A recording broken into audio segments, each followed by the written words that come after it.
Por favor, abra a sua Bíblia na profecia de Isaías, onde vamos encontrar no capítulo 12 um autêntico louvor profético.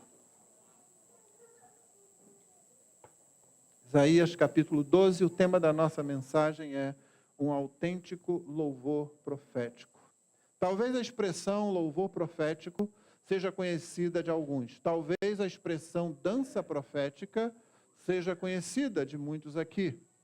Eu ainda não sei o que essa expressão significa. Nunca ninguém conseguiu me explicar isso. Ela não tem fundamento na Bíblia, ela não tem fundamento no Evangelho, mas algumas pessoas fazem isso nas igrejas achando que é isso que Deus quer. O que essa dança profetiza, eu não tenho ideia. Toda a profecia que nós precisamos está neste livro, e nós precisamos olhar para esse livro. E nesse livro de Isaías nós temos um autêntico salmo profético, como muitos salmos são proféticos. Nós temos um autêntico louvor profético. Ele profetiza a bênção, ele profetiza a salvação. Eu gostaria de encerrar o ano com a última mensagem dominical deste ano, com este salmo. Porque, irmãos, a nossa fé nos alerta para o nosso pecado, a nossa fé nos alerta para a nossa condição decaída. Mesmo nós que fomos salvos, Deus constantemente trabalha em nós para lidar com o nosso pecado. E nós sabemos que o nosso pecado está todo o tempo tentando nos derrubar. Nós sabemos que os 3 inimigos que a Bíblia diz que o crente tem, estão o tempo todo querendo nos atrapalhar na nossa jornada. O nosso pecado, talvez o pior desses inimigos, dentro de nós ainda, porque você foi liberto da culpa do pecado, você foi liberto do poder do pecado, ele não tem poder sobre você, como se você fosse seu escravo, o que você e eu éramos antes de Cristo nos salvar, mas ainda seremos, não fomos, ainda seremos libertos da presença do pecado. E até lá, Colossenses 3, mortifiquem, matem as obras da carne, matem, combatam o pecado. Nós temos o diabo e nós temos o terceiro inimigo, que é o mundo. Esse sistema que ao nosso redor luta contra Deus. Ele se expressa na cultura, ele se expressa na sociedade, ele se expressa em valores deturpados, inclusive deturpando valores que são obras da graça de Deus. Você vê homens e mulheres com talentos maravilhosos, mas que não usam os seus talentos para glorificar ao Senhor. São homens e mulheres na área da arte, na área da ciência, na área da política, e, no entanto, desonram o Senhor com tudo isso. Então, grande parte da nossa pregação tem que nos alertar para o nosso pecado. Grande parte da nossa pregação tem que nos falar sobre a possibilidade de esse inimigo, em algum momento, nos dar uma rasteira. Mas não é a maior parte da nossa pregação, se você observar. A maior parte da nossa pregação não fala sobre o pecado, fala sobre o grande Salvador que temos, que é maior do que qualquer pecado que você possa cometer. A nossa pregação se volta principalmente para a grande salvação, como Deus mesmo a chama na sua palavra, uma tão grande salvação.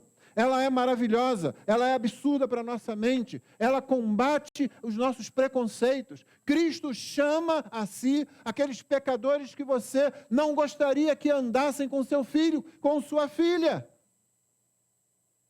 Ele transforma esses pecadores. E muitos de nós já estivemos lá, mas como diz Paulo aos Coríntios, tais fostes alguns de vós, mas, e é o mais do bem, é aquele mais aonde a intervenção de Cristo transforma o pecador em um pecador redimido, o inimigo de Deus em amigo, o rebelde contra Deus em membro da família de Deus, adotado na família de Deus. Se você reparar bem, a nossa mensagem é, na sua maior parte, o que está nesse texto. Ela fala de salvação, ela fala de alegria, ela fala de louvor. Meus irmãos, nós não estamos sendo preparados por Deus para passar a eternidade nos lamuriando pelos erros que cometemos. Os erros que nós cometemos, como diz a canção que nós cantamos, ficaram na cruz.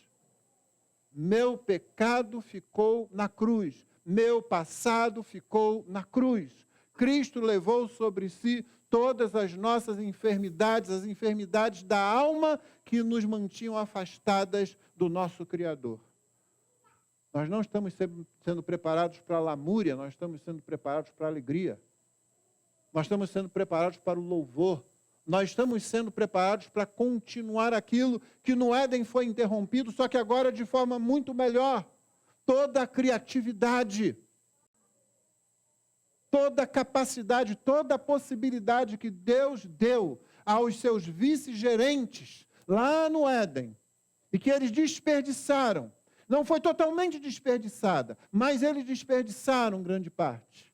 Tudo aquilo que lá não foi feito, Cristo Jesus não somente recuperou, como ainda incrementou, para que na eternidade você e eu continuemos fazendo as mesmas coisas nos novos céus e na nova terra. Desculpem. Portanto, alegria é o tom, salvação é o tom. E é exatamente isso que esse salmo incrustado no livro da profecia de Isaías nos diz no capítulo 12. Segundo os comentaristas, ele encerra bem esse trecho que começa no capítulo 7 e vem até o capítulo 12. Porque nesse trecho, o poderio das nações é confrontado com o reino de Deus.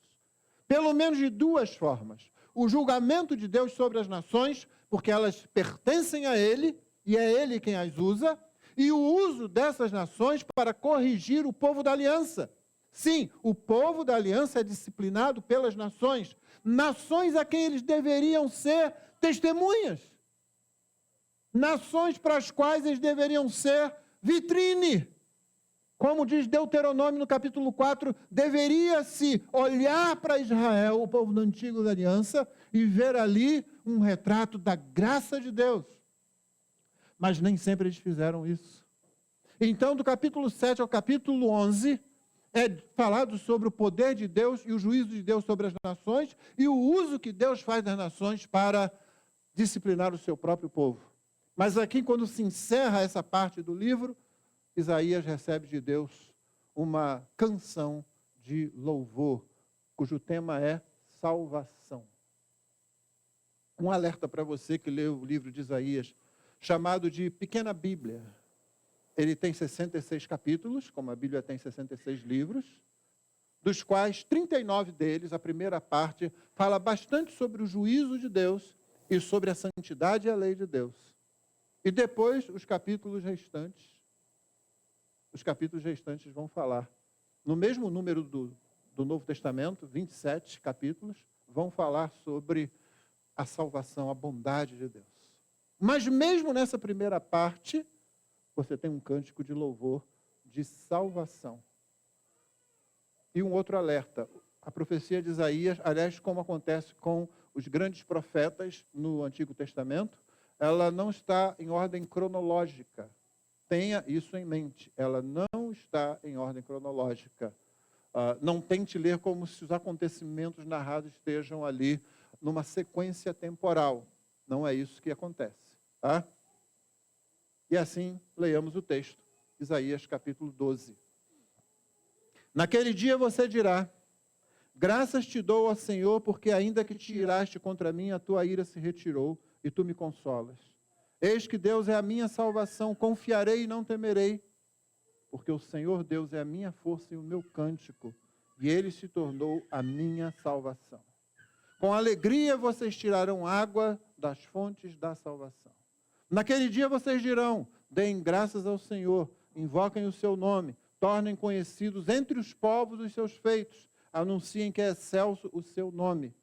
Cantem louvores ao Senhor, porque Ele fez coisas grandiosas, saiba-se isso em toda a terra. Exultem e gritem de alegria, ó moradores de Sião, porque grande é o santo de Israel no meio de vocês. E essa é a palavra do Senhor. Você nota que o texto começa no singular, depois passa para o plural. Essa é a primeira grande divisão que você percebe. Os versículos 1 e 2, naquele dia você dirá: eis que Deus é a minha salvação, no versículo 2. Já no versículo 3, passa para o plural. Com alegria vocês tirarão. Naquele dia vocês dirão, no versículo 4. Cantem louvores, exultem. É assim que vai. O Senhor Deus age em indivíduos, mas o Senhor agrupa os indivíduos sempre no seu povo, sempre na aliança. Isso é uma prévia do que a igreja de Cristo é na antiga aliança. Isso é uma prévia do que a igreja de Cristo será no céu. Somos muitos, mas somos um só corpo. E somos unidos por causa de Cristo. Temos a mesma base de salvação, o mesmo destino eterno. E isso deve estar na nossa mente. O salmista, se você me permite chamar Isaías assim, ele começa dizendo, naquele dia. Essa expressão é usada geralmente de duas formas no Antigo Testamento. E mesmo no livro de Isaías. Naquele dia, como juízo. Naquele dia, como o acerto de contas de Deus com os pecadores. E meu irmão tem em mente que nenhum, mas nenhum mesmo pecador ficará sem se encontrar com seu Criador. Haverá uma prestação de contas. Não importa o que esse pecador acredite, não importa se ele acredita em Deus ou não importa o quanto ele ache que Deus pode ou não recebê-lo por causa de alguma coisa que ele fez ou deixou de fazer. Obrigado, Guto. Não importando isso, todos compareceremos perante o trono de Deus. Mas eu não creio nisso. Não importa, você vai estar diante de Deus. Portanto, naquele dia, muitas vezes aparece como naquele dia do juízo de Deus. Mas também é usado como aqui, naquele dia ser desejado, aquele dia ser aguardado com expectativa, aquele dia que nós amamos, que nós esperamos, que nós oramos por ele. O dia do Senhor, no sentido que o Senhor vem, de que a graça se revela na glória do Senhor. Pedro usa aquela expressão, a glória a ser revelada. Você deseja esse dia?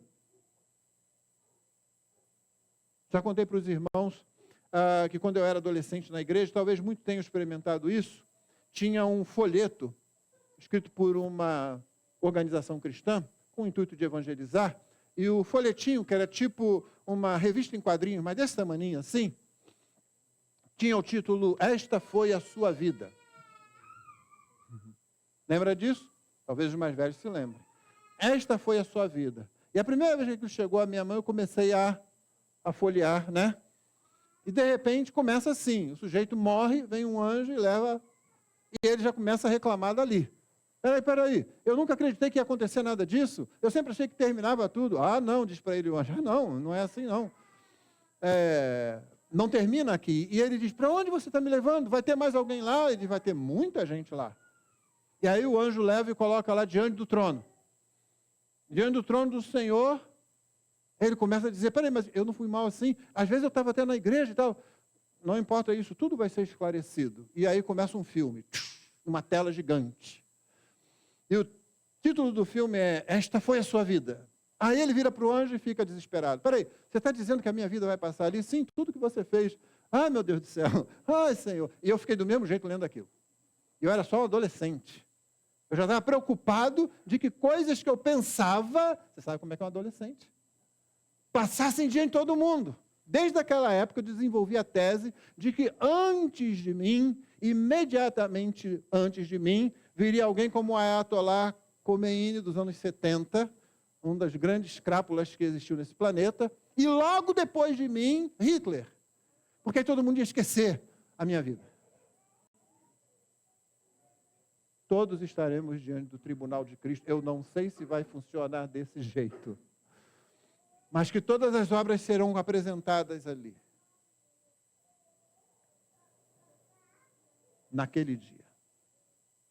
Mas para os crentes que creem em Jesus, que são os primeiros a admitir, e hoje é assim que eu penso, pode colocar minha vida toda aí. Poxa, a sua vida... Não, minha vida é pior do que você imagina. Não, é pior do que você pensa. Mas pode colocar. Porque tudo foi apagado. A hora que passar o filme, você vai estranhar, só tem coisa boa. Como é que é isso? Um louvor perfeito, uma adoração perfeita, uma evangelização perfeita, um pastoreio perfeito. E eu vou dizer, não, eu mesmo vou dizer, não era esse. Claro que não era você. Essa é a justiça do Filho. Essa é a justiça de Jesus. Aquele que morreu a sua morte para que você tivesse a vida dele. Para nós naquele dia, você dirá, graças te dou ao Senhor. Porque ainda que tiraste contra mim, a tua ira se retirou e tu me consolas. Isso foi verdade para Israel ali. É interessante que o hebraico não tem essa explicação que a maioria das traduções usa aqui, ainda que.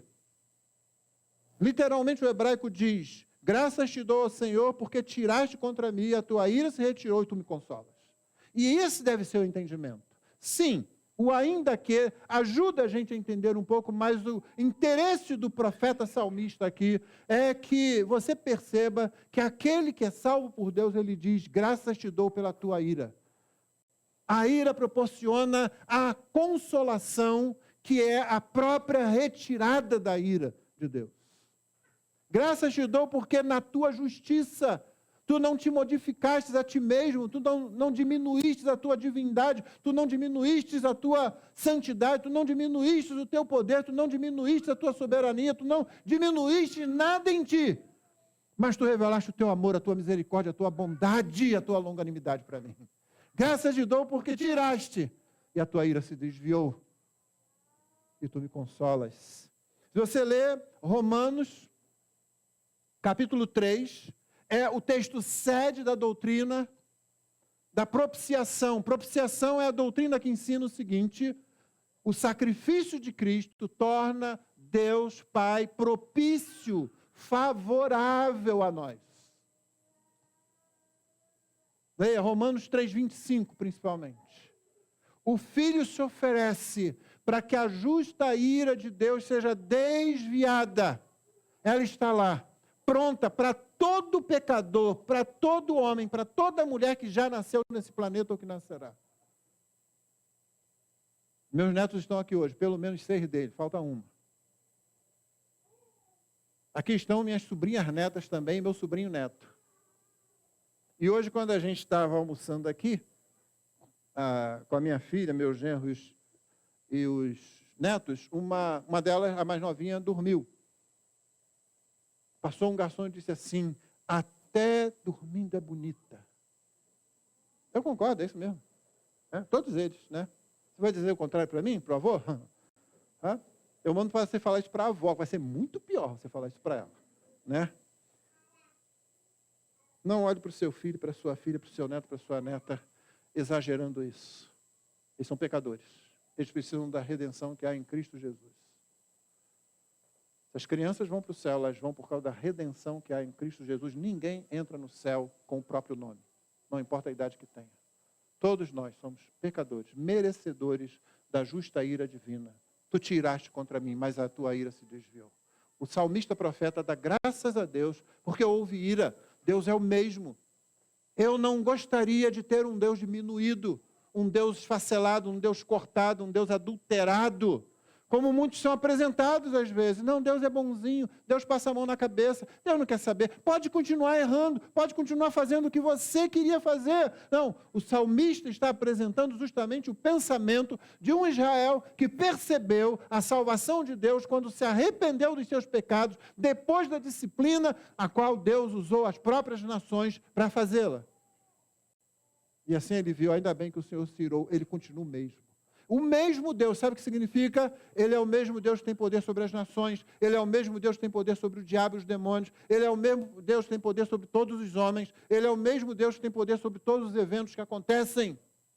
Ele não é um Deus pela metade, Ele não é um Deus facetado, Ele é Deus inteiro, inclusive na sua ira. E a sua ira se desviou, tu me consolas. Eis que Deus é a minha salvação, então eu confiarei e não temerei. A ira não se desviou porque ele diminuiu a sua santidade. A ira não se desviou porque ele diminuiu a sua justiça. A ira diminuiu porque ele mesmo se tornou a salvação daqueles contra quem sua ira com muita justiça se manifestou. Eis que Deus é a minha salvação, confiarei e não temerei. Você sabe onde isso toma corpo. Você sabe onde isso vira concretude no ponto máximo. No texto que nós lemos no começo do culto. O Senhor, a perfeita imagem do Deus invisível. Aquele que em si tem toda a divindade, toda a humanidade. Ele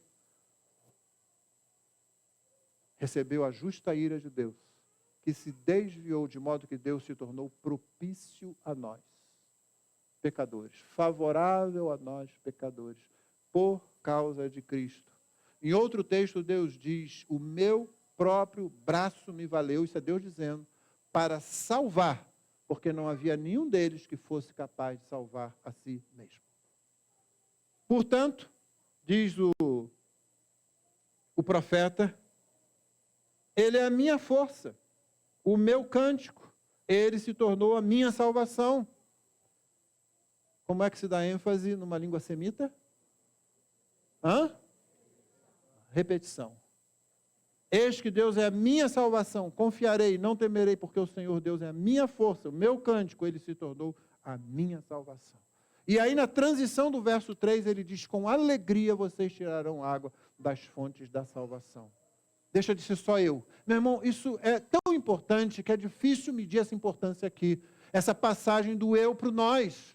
Quando pessoas novas chegam aqui na igreja, os que entraram agora recentemente, eu tive uma reunião com eles para falar muito disso. Esqueçam o primeiro pronome, esqueçam o pronome pessoal, da primeira pessoa, eu. Esqueçam o eu, vocês. Eu, vocês. Não, agora é o pronome pessoal do plural, da primeira pessoa. Nós.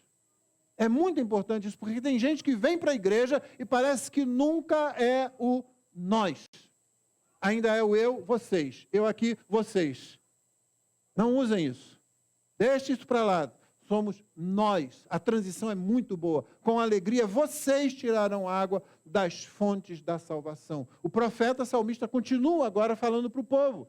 Só que ele deixou de se pronunciar, ele, parte do povo, como se sozinho estivesse ali experimentando todas as bênçãos da salvação de Deus, para incluir todo o povo de Deus. Vocês, com alegria, tirarão água das fontes da salvação. Note, primeiro com alegria, depois fontes da salvação. O primeiro ponto é o seguinte, alegria é o tom da nossa salvação. Nós fomos chamados para ser alegria, uns para os outros, para ser alegria para o próprio Deus em Cristo Jesus. Nós fomos chamados para a alegria. E se você tiver dúvidas quanto a isso, leia a carta de Paulo aos Filipenses. A carta que mais fala da alegria de Paulo, a alegria da igreja, a alegria da comunhão, tudo isso. A alegria é o seu segundo nome, irmão. É o nome com o qual você vai para a eternidade. Porque a alegria é algo que só existe realmente em Jesus. O Senhor Jesus, quando está falando sobre doutrina no Evangelho de João, ele diz, eu tenho dito essas coisas a vocês, essa doutrina, para que vocês tenham alegria e a alegria de vocês seja completa. Completa. Há muitos anos eu escrevi um artigo para a editora Fiel, cujo título era esse. Quem não ama a doutrina, bom sujeito não é. É ruim da cabeça ou doente da fé. Sim, é um plágio claro e óbvio de um antigo samba. Mas foi sobre esse versículo, exatamente. Se você não ama a doutrina, meu irmão, você não vai ter alegria. Doutrina traz alegria, doutrina não traz confusão, doutrina traz um coração alegre. Porque doutrina nada mais é do que Deus falando com a gente. Não é à toa que o Evangelho várias vezes aponta para Jesus, aponta para o povo e diz assim, o povo se maravilhava do que ele dizia, do seu ensino, a ponto de perguntar, que nova doutrina é essa? Por quê? Porque ela tinha alegria. Ao contrário, em oposição aos fariseus, por exemplo, e a outros líderes religiosos daquele momento, que estavam prontos a apontar o erro, estavam prontos a apontar a fraqueza, prontos a apontar a debilidade, o Senhor Jesus chegava e trazia alegria. O primeiro momento que ele fez isso foi numa festa de casamento. Você se lembra o que ele fez? Ele não cantou, ele não dançou, ele não fez nada disso. Fez algo muito melhor. Pegou água e transformou em vinho. E bom vinho. Vinho, como diz os salmistas, como dizem os salmos, que traz alegria ao coração dos homens. Com alegria vocês tiraram águas das fontes de salvação. E quando a Bíblia fala de fonte no Antigo Testamento em Deus, ou no Novo Testamento em Jesus, ela fala de fonte inesgotável. Não é aquela fonte que um dia vai parar. Não, não para nunca. É uma fonte eterna. O Senhor Jesus disse: quem crê em mim, como dizem as Escrituras, rios de água viva correrão do seu coração. Ele falava isso da ação e da presença do Espírito Santo dentro daqueles que crescem nele. Assim, tendo mudado e feito a transição para o plural, o salmista profeta continua: naquele dia vocês dirão, novamente. O que é repetição mesmo? ênfase. Naquele dia vocês dirão, parece que ele começou de novo. Não, é porque ele tinha dito, naquele dia você dirá, agora naquele dia vocês dirão. Naquele dia vocês dirão, deem graças ao Senhor, invoquem o seu nome, tornem conhecidos entre os povos os seus feitos, anunciem que é excelso, é sublime o seu nome. O que mudou aqui agora? Você lembra que eu disse do capítulo 7 ao capítulo 12? O poderio das nações, dos impérios, que Deus inclusive usou para corrigir o seu próprio povo. E agora o povo de Deus, corrigido, disciplinado e alegre por causa da sua salvação, eles clamam para que o próprio povo, dando graças, manifestem as obras do Senhor, o nome do Senhor, que significa, quando a Bíblia fala em nome, tanto no Antigo como no Novo Testamento, ela está falando do caráter daquele a quem o nome se refere. É por isso que a questão do nome é tão importante para Deus. Deus não é um ser que tem caprichos e por isso colocou lá, você não usará o nome do Senhor teu Deus em vão. O Senhor não terá por inocente aquele que usar o seu nome em vão, como se fosse qualquer coisa assim. Não, dentro da cultura na qual esse conceito surge, note, cultura preparada pelo próprio Deus, ela não surge ao acaso. Deus não produz a sua palavra dentro de uma determinada cultura, como se isso fosse aleatório. Não, ele prepara a cultura, ele prepara o idioma e ele então se revela. E dentro dessa cultura e dentro desse idioma, nome é uma revelação do próprio caráter, da própria pessoa, do próprio ser de Deus. Deem graças ao Senhor, invoquem o seu nome, tornem conhecidos entre os povos os seus feitos, anunciem que é excelso o seu nome. O nosso Deus é isso que está sendo dito aqui. O nosso Deus é excelso. Ele é grande, ele é maravilhoso, ele salva. Cantem louvores ao Senhor, porque ele fez coisas grandiosas. Saiba-se isto, onde? Onde? Em toda a terra. Não apenas ali no bairro vizinho, em toda a terra. Israel não recebeu nunca a missão de proclamar os 10 mandamentos ou a lei de Deus às nações. Israel recebeu a missão de ser uma vitrine. Outros povos, vendo, se espantariam com a sabedoria existente na lei e com a presença de Deus no meio do seu povo. Porém, a própria lei de Deus, o próprio conceito de salvação faria com que Israel abrisse os seus lábios para proclamar a palavra do Senhor, o nome do Senhor. É a mesma coisa com a igreja proclama o nome de Jesus, a igreja proclama a salvação que há em Cristo, a igreja proclama que ele é excelso, sublime, maravilhoso. Irmãos, você não está crescendo na fé se você não tem desejo de proclamar o nome do Senhor. Estava pensando hoje sobre o testemunho que nossos missionários deram aqui. Os que estiveram aqui de manhã e puderam ouvir, perceberam que, obviamente, essa família, esse casal, não é crente comum, né? É um crente de outro nível, outro patamar, não é? Então, veja bem, se você prestou atenção, presta atenção no que eles fizeram. Coisas extraordinárias que não acontecem na vida de qualquer crente, não. Você tem que ser um crente nível top para fazer aquelas coisas que eles fizeram. Por exemplo, eles fizeram a incrível coisa de conversar. De ir a outra pessoa e conversar com ela. De começar uma conversa com a intenção de falar de Jesus. Olha só. Não é para qualquer um isso, não é? Não, não é. É isso. Tem que ter um superpoder extraordinário daquele que só, aquele tipo de poder que só é revelado aos iniciados. Falei tanta bobagem aqui agora que eu estou com medo que alguém edite isso e eu estou...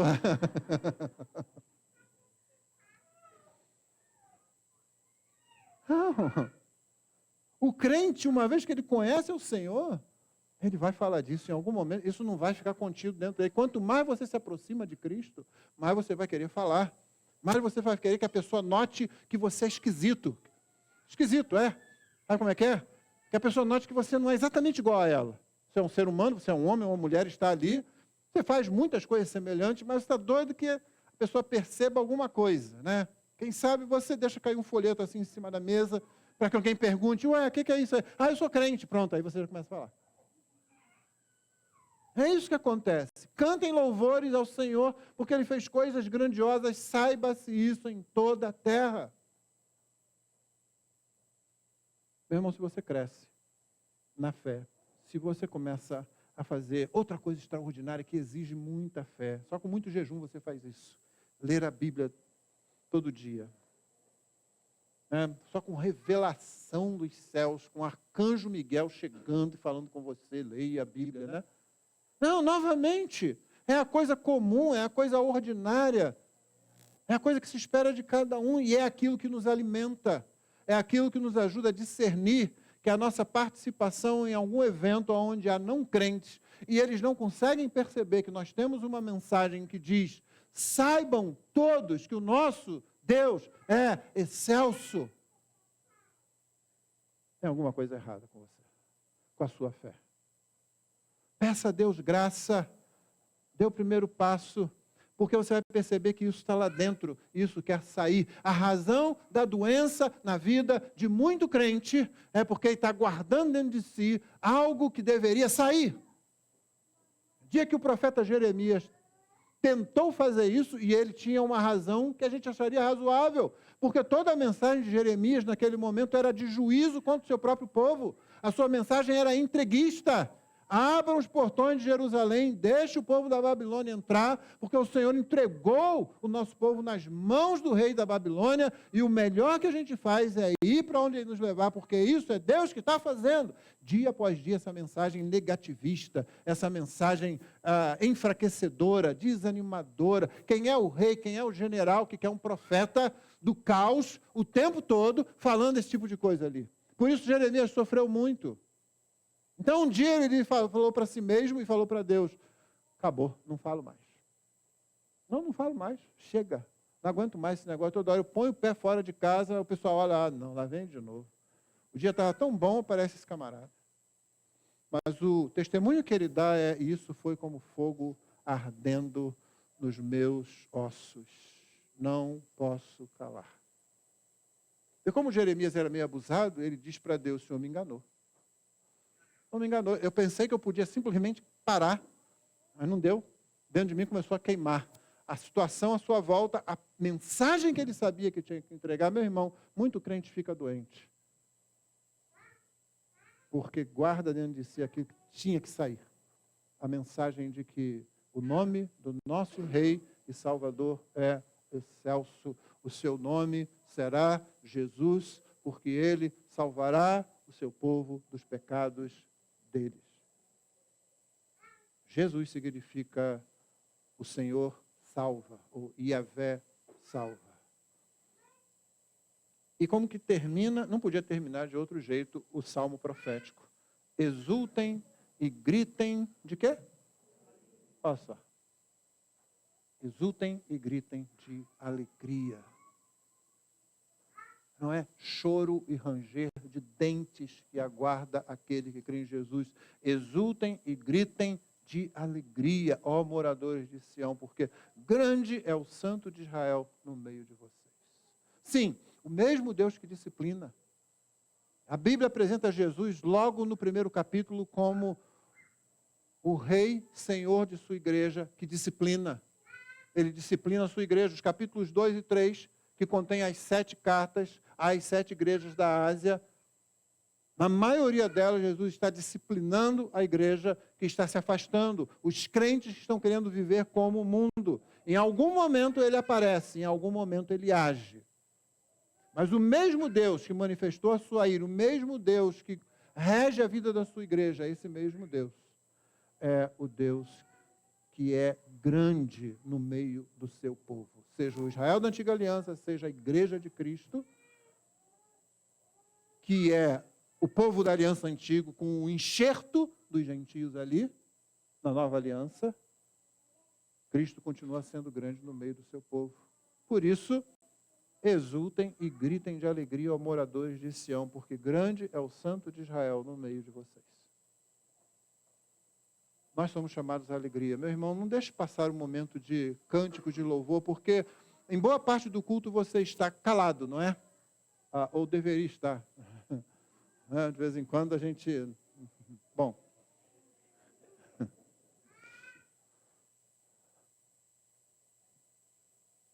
As orações que você acompanha, talvez você fale amém. Eu gostaria que houvesse mais amém. A nossa igreja devia ser um pouquinho pentecostal, né, de vez em quando.